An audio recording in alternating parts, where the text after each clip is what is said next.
Hey everyone, welcome to our Small Footprint. My name is Nyssa, and if you're new here, we are a family of 8 who live off-grid in Australia. To all my regulars, I apologise for my absence yet again. Things have just been a bit tough. So I just haven't managed to get anything done. As I said, I've been filming all my food stuff. I've been posting on Facebook fairly regularly because it's nice and simple and easy to do, but videos just have not been my forte. But I have been keeping footage and stuff of all the food prep that I did post the grocery haul like I normally do, and I have my notes here, so I'm going to do a voiceover. So for anyone joining, our family shops once every 8 weeks, or about 6 times a year, and to do that it means that there's a lot of processing, preserving and meal planning to a degree that has to be done in the 8 weeks that in between groceries, in between supply runs, because I buy in bulk but then have to preserve it in such a way that we can use it throughout the 8 weeks and further for some things depending on seasonal availability. If there's excess, like I bought a 20-kilo bag of onions this month, which I haven't turned into onion jam yet, but that is the plan. So that will be onion jam for 6 months. Probably not 3 months, 4 months maybe 6 months. It depends on how quickly I use it because it's a favorite here. And that's the various different things. So when I buy tomatoes in bulk, I always make salsas and things like that. So I started doing videos, and I used to do them daily when I very first initially started, and do the day of each day's food, and then I moved it out to every few days, and that's what I've been doing most recently. But I've just had some health issues and all the rest of it, and things are just a little bit up in the air at the moment, so I haven't managed to get a video out. So this is basically going to be the first few days to a week of food prep, planning and preserving after that last supply run. So that supply run was the end of August, so that's how far behind I am at the moment. And I'm just going to make them a little bit less of them, if that's what it takes to get these done within the 8-week period before the next supply run. So along with, I need to do some chat videos and things like that to discuss with all my regulars about the stuff that's been going on, and try and sort it out. It's very windy today, so hopefully the muffler on the mic is blocking it, but we will see. So yes, anything, I don't really want to go into anything else at the moment. We'll make this a food video, and I will try and get out here. It is Saturday today, maybe tomorrow, and do that bit of a chat video. I just have to be in the right frame of mind. I have figured that my scheduling has to change a little bit. I used to do these voiceovers late afternoon, like spend the whole day, put dinner in the oven and then sort of come out and do these, but I'm really flat by the end of the day, so I'm just not managing, so it keeps on getting put off. So it's midday today. The 5 of the kids and Darryl are in town, and so only Surreal's home with me, so I just thought I'd come out here and get this done, and then I can get it edited and up for everyone to see. So let's get into it. This is the first video on the food prep, planning and preservation for the grocery haul that was in August, for August-September sort of span. I go again on the 22nd of October, I think, so let's get into it. So as I say, each supply run and these videos, I have to assess what needs to be used up first, and we tend to integrate that into meals as well, so that we're processing and preserving that, but we're also using it as a meal. Otherwise we're processing and preserving it and taking that effort and those resources for later on when we could be eating it now. So one of the things that has to be done first, meat-wise, is always chicken. So we tend to eat a fair bit of chicken straight up in the beginning of the month, and then we move on to the pork and then to the beef. This month I bought 10 kilos of bone-in, skin-on chicken thighs from Woolworths. These are from the deli section. They're not vacuum gas sealed or anything like that, so they're fresh and they need to be processed fairly quickly. We don't know how long they've been in the deli prior, generally only a day, but you just don't know. So it's something to keep in mind when purchasing large quantities of, deli style meats and things like that, is that they need to be processed pretty quickly, because you don't know how long they're going to last in your fridge, and they're better off to get done early. So these are a favorite cut of ours. We tend to eat them mostly like the nom paleo style crackling chicken, which is with the skin on. So I remove the bones. These ones from Woolworths have the single leg bone, which is why they're worthwhile price-wise. I have bought them from the butcher before, but they have the leg bone and a partial spine, and they're really difficult to debone, and you lose more weight per thigh. These are $7.50 a kilo from the deli. which is great. They are more expensive if you buy them by the packs off the shelf, and more expensive than $9.50 I think it is a kilo at Coles as well. So $7.50 a kilo at the deli at Woolworths is the best way.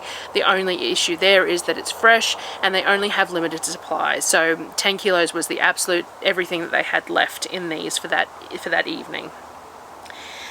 So even with the loss of that thigh bone, which are a really great raw treat for the dogs too, they love those, but you could use them in stock if you wanted. It's just, I prefer like roasted chicken carcasses and stuff for stock rather than raw bones. But they're a worthwhile per kilo price, because you're only losing that small bone, and they're only $7.50 a kilo.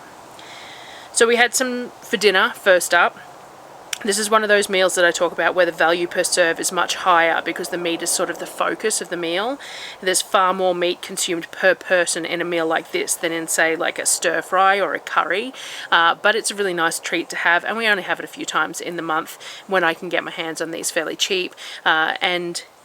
And it works out in the end. There is some meals that we have that are really low dollar per serve, and there's some that are higher. So you just sort of, you figure it out. It all evens out in the end. Once the bone is removed, I flip them skin side up. Now you can use this time to beat them a little flatter. And I do think Nom Nom Paleo does give them a bit of a beating, but I don't generally bother with it. It does reduce the cooking time, makes them cook more evenly and things like that. But most of the time I don't even think about it till I'm ready to put them on the pan. I salt the skins really well and let them sit for 15 minutes for the salt to draw out the moisture. I put some corn cobs in the oven, husk and all, to steam cook in the oven while everything else is cooking, because we got a box of, might have been 2 boxes of corn in the husk on the cob from the fruit and veg. So I put enough of those in the oven for all of us to have one. I really like them roasted in the oven in the husk. They steam inside the husk. It's super tasty, moist, really, really nice. And I also cut up a whole lot of broccoli as well. So just sliced it all up into strips and chunks. We just eat the whole thing. I take the very end of the stem off, but everything else just gets chopped up to be cooked. I melt a little bit of ghee in the pan, but you don't want too much because these thighs have a lot of their own fat. So if you put too much in there to start with, they end up sort of swimming in it. I put the broccoli in a pan with a lid on so it steams a little and just hastens the cooking process a little bit. Then the chicken thighs go in the hot pan skin side down. They do cook most of the way through skin side down. I pick them up and replace them on the pan a couple of times just to change the points that are in contact with the hot pan and let some fat in underneath. But they sit skin down for a long time. When the skin is brown and crispy, then I flip them. Make sure they're cooked all the way through and they're done. So I generally use a thermometer to check the internal temperature of them to make sure that they're cooked all the way through. If you bash them out thinner, it's going to be a lot easier to tell. But we kind of like that whole really crispy external pieces and the really moist internal pieces of it. So it works quite well for us just to leave them as is. One of the burners seems to run a little hotter than the other one on the new oven, so one pan was done before the other one and I just swapped them over.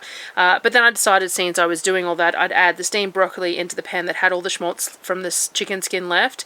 This will salt and season the broccoli before serving and is super tasty, so it'll absorb some of that fat and the salt from the chicken skin and the flavour from the chicken, and that schmaltz will just add an extra layer of flavour to that broccoli. So broccoli was almost all cooked through anyway, steamed in that pan, so I just threw it into, and normally I'd take the lid off and let it crisp up a little bit, but instead I just threw it into that pan with the excess fat in there and cooked it up like that.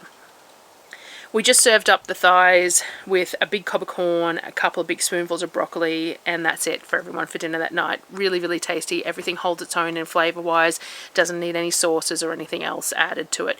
Mashed potato if you wanted to, but the amount of broccoli that we have at the moment, it didn't need the mashed potato because I could just cook a whole bunch of excess broccoli, and we had a big plate full of that with on the sides of the chicken and corn. The next day we got started on strawberries. Now the kids have been eating these a lot too, so they've gone through quite a few punnets. We also froze a bunch for use in smoothies, but we wanted to make some jam. I use low methyl ester pectin or Pomona's pectin. I use a Green Living Australia's generic brand of Pomona's pectin. Which means I use calcium water and low sugar to set my jams, and I really like that I can do that. It means that I do use pectin and I don't cook my jams to setting point. I rely on the pectin, and that's just easier for me as well. Checking it to get to the optimal temperature and setting point and all the rest of it, it's a lot of work. And I like to double or triple my jam sometimes as well, and that doesn't work real well when you're cooking it to setting point. But with pectin, it allows you to be less precise, and so for me that's beneficial. But I don't like to use huge amounts of sugar, so using the low methyl ester pectin is definitely the way to go there, so that you can reduce the sugar quantities in it. Firstly, we started cutting up the strawberries. Kavik wanted to help, and because I was going to use the strawberry tops in cordial, I wasn't overly concerned about the fact that he was taking like a decent chunk of strawberry off the top of each strawberry.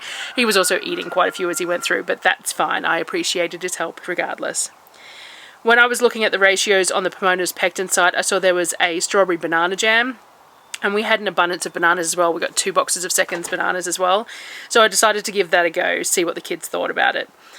So I mixed up my calcium water. I used my Thermomix to puree the strawberries into a thick liquid, as that's the way the kids prefer it, rather than lumps of strawberry. They don't like the chunks of fruit. They prefer it all just to be, it's not a conserve because it's still got mass to it.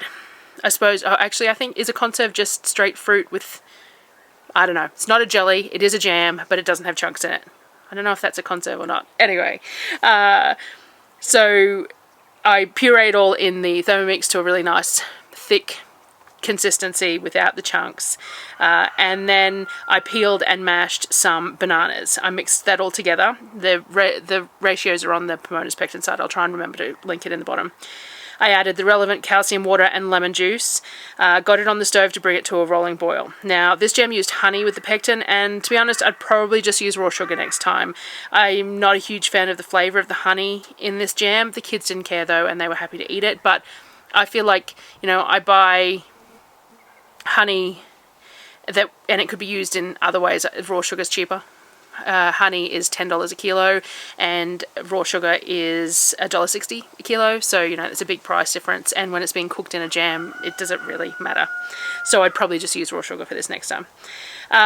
We mix the pectin into the honey or into the sugar if you were using sugar, and once the jam is at a rolling boil we add it and mix it well, bringing it back up to that rolling boil. By adding the pectin to your sweetener, you're going to spread it through the jam better, and you're not going to have as many clumps.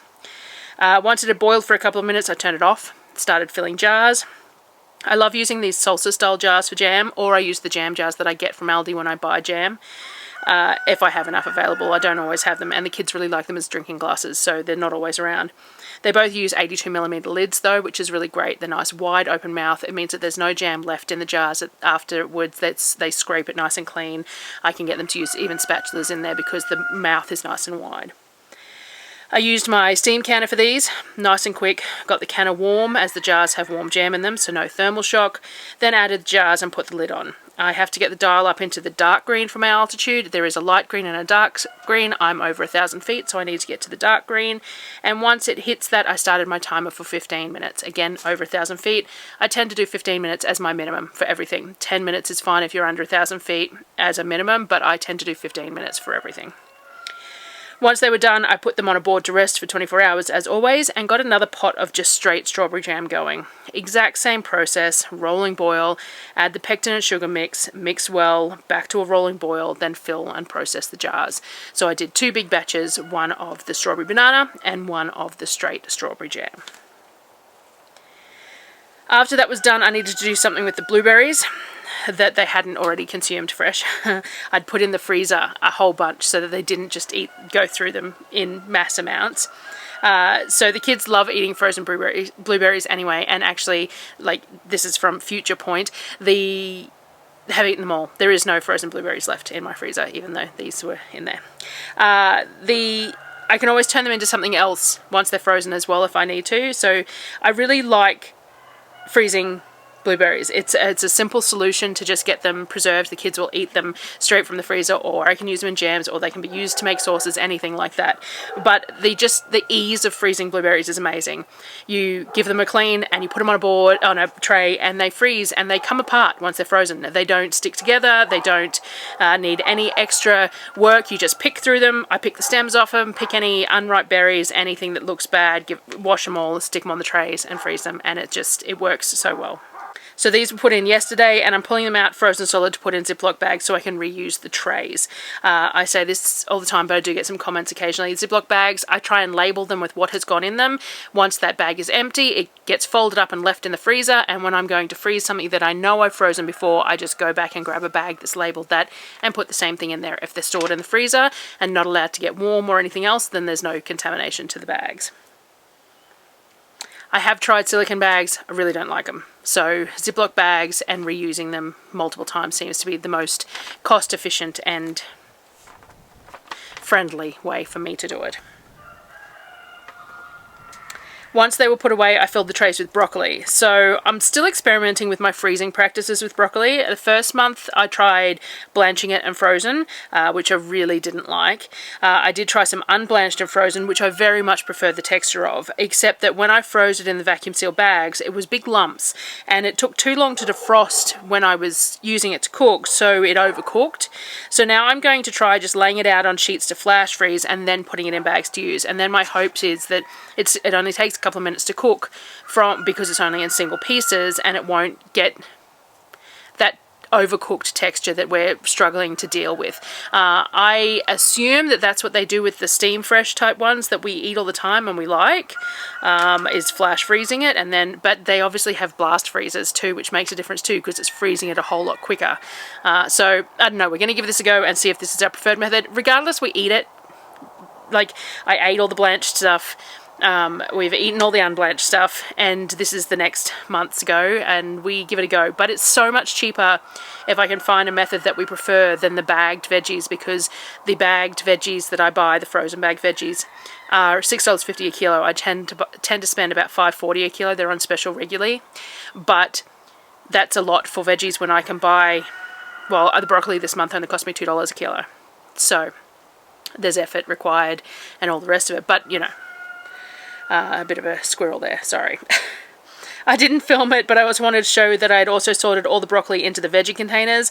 I love these containers. I use a mix of Amazon brands. I think Nyssa bought me some of these Amazon ones. Kmart brand, which are the dark grey internal, and the Tupperware ones. And they keep the broccoli good for so very long in the fridge. This was Seconds broccoli, and I've got a photo that I shared on Instagram. I'll try and find it. That was like 10, 12 days post the grocery haul. And these were, and it was Seconds broccoli, which is why it only cost me $2 a kilo. And it was less than that, I think. But anyway, and the broccoli is still perfect in those containers. And that is really good for me. I much prefer fresh vegetables, like fresh broccoli and things like stir fries and stuff like that. The frozen stuff is great for bakes or in pasta dishes or in things where it's going, or curries even, because it soaks up the curry and it doesn't matter that it ends up a little bit soggy. But for things like stir fry and that, I much prefer fresh. So if I can get 2 weeks out of the really fresh stuff, then we eat those sorts of things at the beginning. I will eat it with frozen stuff anyway, but preference is for fresh. So I filled as many containers as I had for fresh sweet eating over the next few weeks. After that, we got started on some of the oranges. Now, I'm going to turn some of these into juice. That is then going to be cordial. I'm going to mix in the strawberry tops as well. Now, I think it was 3 boxes of Seconds oranges, so the kids have eaten huge amounts of them. We have frozen some slices of it as well to use for later. I'm hoping to make some orange, like marmalade type stuff, just orange jam, like a fruit puree jam as well, but we'll see how we go and how many get eaten.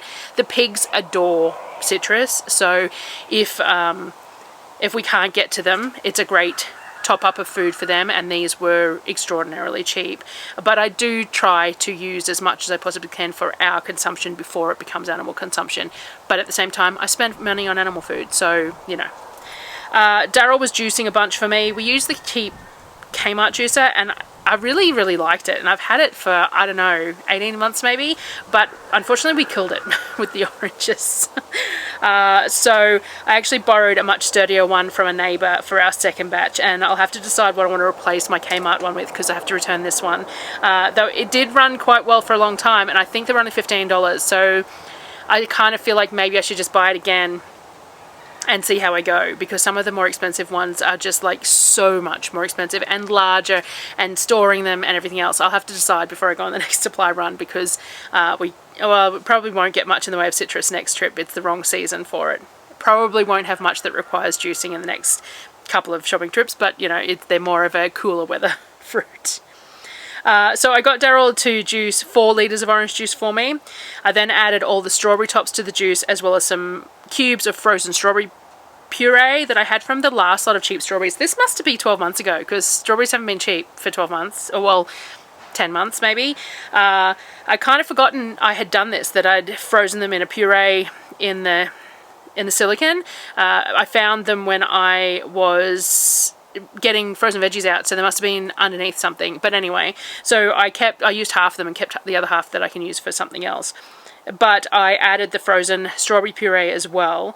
I mashed it all up a bit, brought it up to a low simmer, then added about 2 kilos of sugar, which is about the ratio that we like. So we've got 4 litres of orange juice here, probably 4 cups, probably a litre of that strawberry puree, maybe 1.5 litres, plus all those strawberry tops and stuff as well. So it's around about a 1/3, I think, sugar is what we end up with, 1/4 to 1/3. Most recipes want a 1-for-1. But we really like, what we use this cordial for mostly is for SodaStream. So we prefer our SodaStream to be more of like a fruit mineral water than a really strong, sweet, syrupy cordial. So I don't reduce it too much. I leave it fairly thin, and we just top up our SodaStream bottles as required. So a SodaStream bottle has a mark on it. That's where you put the water, you fizz that, and then you top it up to the lid as a maximum with the cordial. That's the kind of thing we do. And it comes out doing, it's still sweet, but it's more of a fruity mineral water. You get a lot of flavour of that fruit in there, but not so much of the sweetness hit. So there's a personal preference here of how much sugar. We tend to use around about 1:4 ratio to a 1:3 ratio, depending on the fruit that we're using. These oranges were a little bit tart. As I said, they were seconds, and it's late in the season to be getting oranges. So they were a little bit tart, so we went with more like the 1/3. Once it was at a simmer, I actually turned it off, put a lid on it, and left it in the cold kitchen for the night to steep, to come back to the next morning. Because it has the strawberry solids in there, I wanted to just let it, you know, steep for a while and get that. If I'm using citrus skins, I tend to do the same thing. If there's some citrus skin in there, to let some of those oils get steeped in that water. I do the same thing with ginger and things like that. So long as it's cold enough overnight. If not, the pot would go in the fridge to steep for the night, but we're still getting down to 0 overnight at the moment. The next morning, Darryl helped me to strain it all. We just ran it through a fine, rigid metal colander. You can go finer if you want, through cheesecloth even, but we have gotten used to the floaty bits in our cordials by now, and rather than lose more volume, we deal with it. Darryl hated it initially, and I had to strain it pretty clear, but it is one of those things that we've adapted to over the years, and we're happy to have those little bits of pulp. Once it was strained, I put it back on the stove to bring back to a simmer. I added tartaric acid to help stop fermentation, and citric acid to brighten the colour and the flavour. Both oranges and strawberries don't require acidifying to be canned, but a bit of citric acid really bumps the colour and the flavour. I use citric acid in a lot of things that are fruit-based that don't necessarily have high amounts of sugar or anything like that in it, because it's going to help just keep it nice and bright on your shelf, and it brightens the flavour as well. It pops the flavour a little bit. And then I just decant it into jars. Now, I normally use my muddy passata jars of cordial, which anyone who watches me regularly would know, but I haven't ordered lids for them recently. I must have missed buying that size when I bought my standard lid. So I buy a lot of 63ml lids, 82ml lids, and a few in between. And the passata jars are, I want to say, 38ml. I'd have to check that, but I think they're a 38ml lid. So I just didn't buy them. I don't know why. Maybe the place I was buying lids from didn't have that particular size, because they are a little bit out of the ordinary, because they're not a standard passata jar either. A standard passata jar is 48. The muddy, I think, are 38. So I need to order some jars. So in the meantime, God, I'm squirreling a lot today, aren't I? So in the meantime, I have plenty of pouring lids for these wide mouth quart jars, and Susan sent me a whole bunch of wide mouth quart jars, which is amazing, because they are just brilliant for pouring things in or storage things in, and, you know, just amazing. So what I can do is I can can it in these wide mouth quart jars, and then once I open the jar for the first time, a pouring lid can go on top. And it is one of the highlights of buying Ball Mason style jars, is all the adaptations that you can buy for them, all the different style lids and things like that that you can purchase for the Ball Mason jars. It does make them a little necessary, not really, but it feels like having some ball mason jars is still, you know, a priority, even if I have a range of supermarket jars and Fowler's for colas, because the ball mason jars, they sell so many adapters and accessories for them. Kavik helped me clean all the rims with white vinegar, and then we put lids and bands finger tight on them and got them into the steam canner, which fits 7 jars, which is why I filled 7 jars. There was a bit left over, but I just poured it into a jar for the fridge, and we'll use that in the next day or two.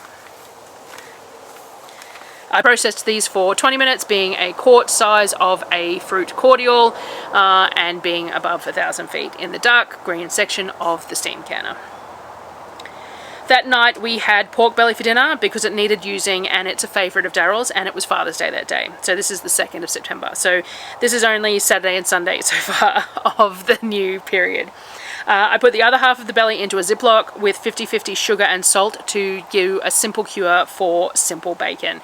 Sometimes I go fancier and I add flavouring. Sometimes I add pink curing salt. Sometimes I add maple.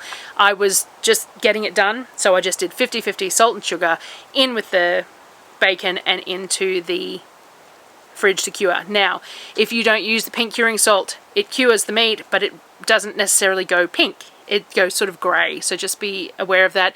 A lot of people don't like pink curing salts because it has nitrates in it, but I am not adverse to it. I really just didn't want to measure it out because you have to be precise with it. There is a formula for it, and you have to get the right grammage of pink salt to the meat for it to work appropriately, whereas the salt and sugar is based on the weight of the meat as well, but it can just be done in cups. So it was just, I was taking shortcuts. I didn't film making the rest of the meal, but here's a really bad shot of it at my cluttered desk because I remembered once I sat down. Slice or 2 of pork belly each with some roasted potatoes and broccoli. I put those potatoes underneath the pork belly. The pork belly goes in the oven for 30 minutes at blasting temperatures. Then I lift it up, put potatoes underneath it, and it cooks for another hour and a half until it gets to the right temperature. I used bacon salt on my potatoes as well, and I actually give my crackling away because I'm unable to eat it at the moment with the state of my face and stuff lately, so I can't eat anything that is that sort of issue. And even the pork belly I have to cut really nice and small and feel like I'm, you know, 90. So that was a dinner that night for Father's Day. So as I said, that was actually only 2 days. I was trying to make these videos less over the, but I think I stopped filming, like I think I did everything in a bit of a rush this month. So those 2 days I filled full as full can be to get that stuff done. So that was Saturday and Sunday, and I managed to cram all that in and get it done. And yeah, so that's the first part of the food prep preservation planning for this, you know, September-October period. I am going to have to sit down and think really hard about what I'm getting in October, and the planning for that, because I only have 2 more shops until Christmas. So I have one in October, the end of October, and then the next one isn't until like the 18th of December. So food for Christmas, New Year's week, can be covered in that, like anything. I always buy prawns. For anyone who has been around, you'd know, and anyone new, I always buy boxes of prawns. I have flybys that I use to pay for that so that I don't have to pay for it out of my pocket, and it becomes a really special treat. Last year I managed to buy 10 kilos of prawns with my flybys, which was amazing to be able to have that much. And I think this year I'm working on the same. I think I've got $200 worth of flybys points put away for Christmas so far, with another shop to go before then. I think I almost have $200 worth of everyday rewards points put away as well, and I think my Costco rewards is sitting at like $180 as well, so 130 of that pays for the membership, but there's a little bit extra for the post-Christmas shop as well, which will be nice.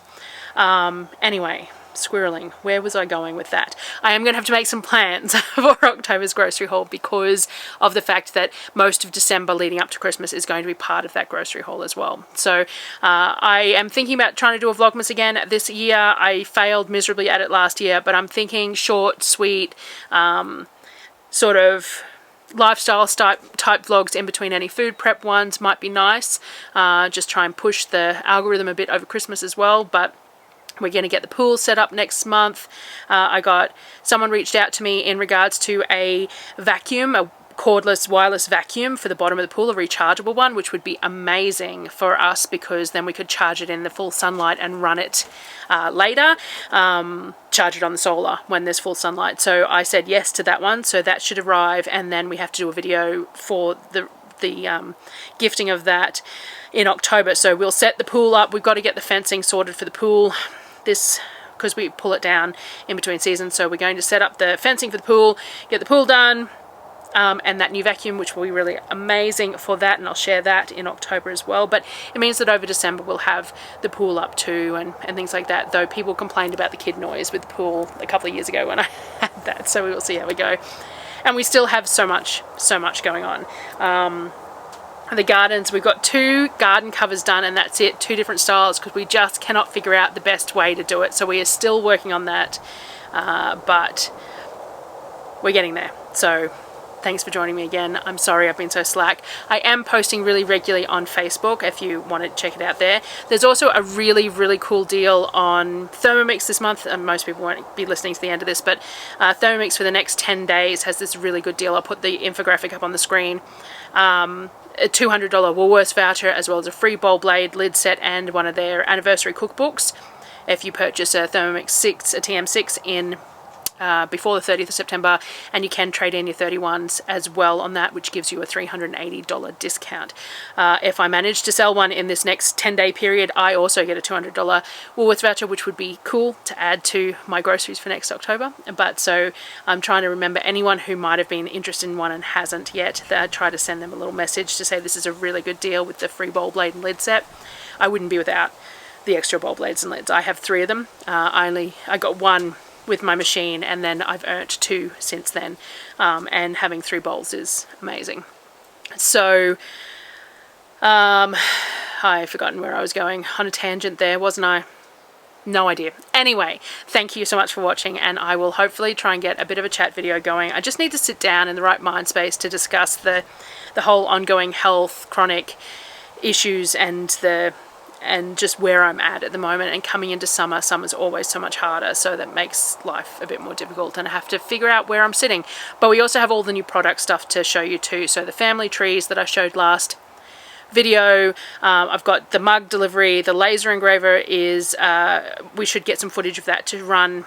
I'll put some shorts up of that running soon too, and all that, because I want it up on the website and available to order before the end of September, so that we've got the 2.5 months of postage available there for anyone who wants to order anything, and we can get it done and sorted, and we'll see.